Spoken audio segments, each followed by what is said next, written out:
You may get doubt that what the hell are these images? Oh, come on. As in the real life, we have the garbage or waste collectors. In the same way, we have the garbage collectors in the program too. Do you want to learn more? So let's begin the video.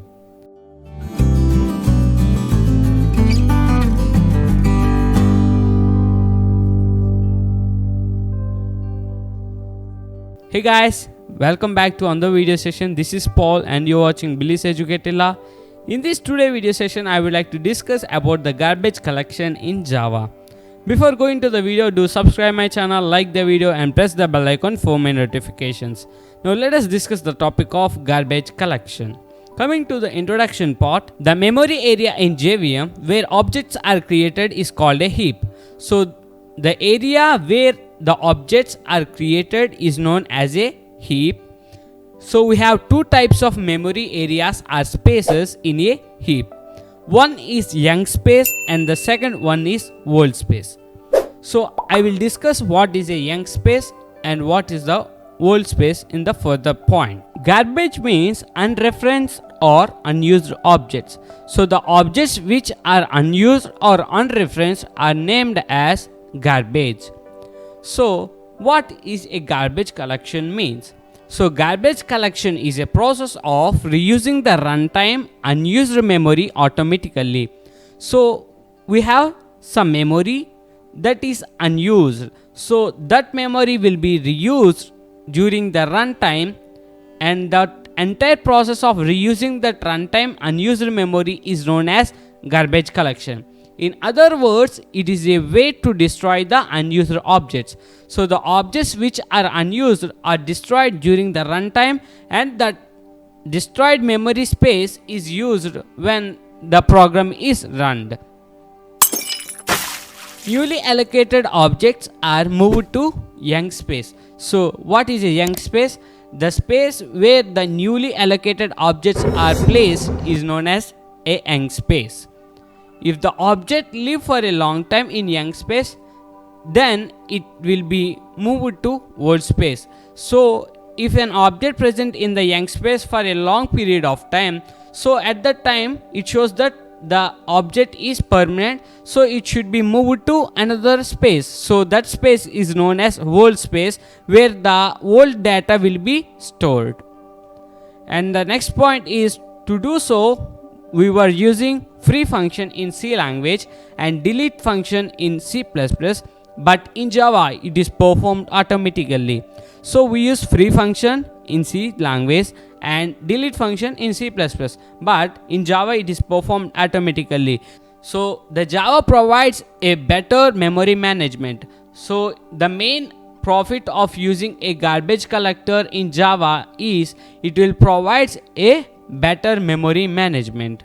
Now let us discuss how an object be unreferenced. By nulling the reference, and by assigning a reference to another one, or by creating an anonymous object. Coming to the first one, by nulling the reference, here we have an object named as E, so that E object has to be unreferenced. So in order to make that object as unreferenced, we use a keyword as null. So null makes that object to be empty and makes that space as free. And the second one is by assigning a reference to another one.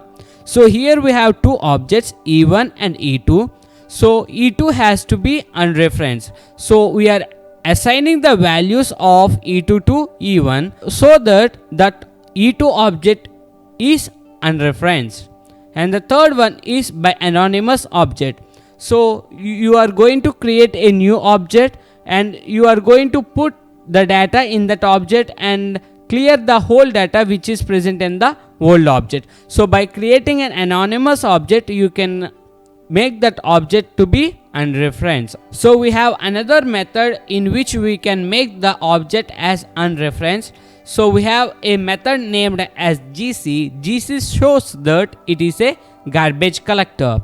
So the GC method is used to invoke the garbage collector to perform the cleanup process. So invoke means nothing but calling the garbage collector to perform the cleanup process. So you need to delete a particular object. In order to delete this object, GC method is called.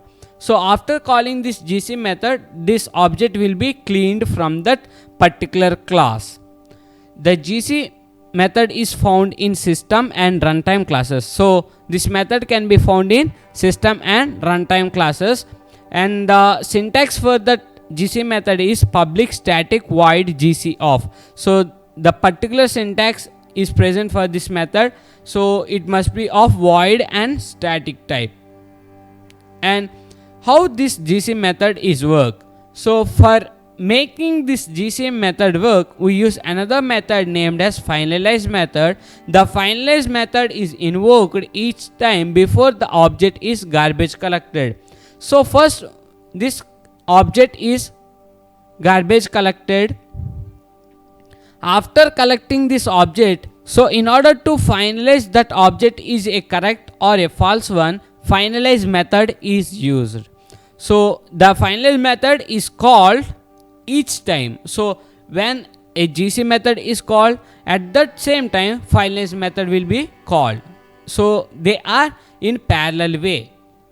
The GC method is defined in an object class as protected void finalize. So the word itself says that it is a final one. So the statement should be a protected void type. So the method finalize is a protected void type, and before destroying an object, garbage collector calls the finalize method to perform the cleanup activities.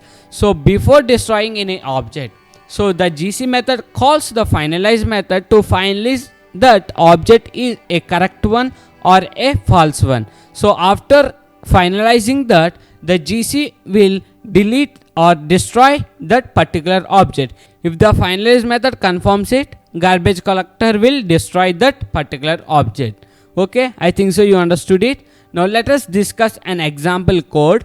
So we have a class named as test. In the test we created an object named st. So for making that object to be unreferenced, we use t equals to null. To collect the data, we use system.gc such that the data is garbage collected and the memory space is used for another program. In order to finalize that particular object, we use public void finalize method. After finalizing that, we are going to print that garbage has been collected. So the output for the given program is garbage has been collected. So after making that object has been null, after making that object as empty, it shows that the garbage which is present in that particular object has been collected. So in this way, the GC method and the finalize method works for making an object to be unreferenced. And coming to the advantages of garbage collection, it makes the Java memory efficient because garbage collector removes the unreferenced objects from the heap memory. So the main advantage in garbage collection is to make the memory efficient, because the unreferenced objects or unused objects are taken away from the heap memory, so that it makes the memory to be efficient. And the second one is it is automatically done by the garbage collector, which is a part of JVM. So we don't need to take any extra efforts. So the main advantage is that it is done automatically, so we didn't need any extra efforts. I hope you understood it. If you have any doubts, comment below and like the video and subscribe my channel. Thank you everyone.